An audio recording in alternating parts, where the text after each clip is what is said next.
सार्वमंथन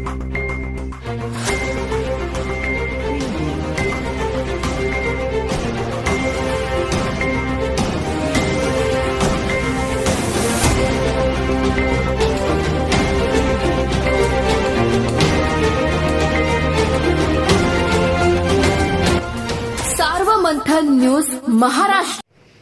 खासदार श्री संजय राऊत यांनी श्री साईबाबांच्या समाधीचे दर्शन घेतले। खासदार श्री संजय राऊत यांनी श्री साईबाबांच्या समाधीचे दर्शन घेतले।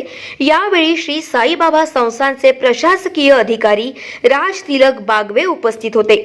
खासदार श्री संजय राऊत यांनी श्री साईबाबांच्या समाधीचे दर्शन घेतल्यानंतर त्यांचा सत्कार करताना संस्थानचे प्रशासकीय अधिकारी राज तिलक बागवे व कार्यकर्ते मोठ्या संख्येने उपस्थित होते। सार्वमंथन न्यूज महाराष्ट्र प्रतिनिधी Shirdi Ahmednagar. Subscribe now and press the bell icon. Never miss an update.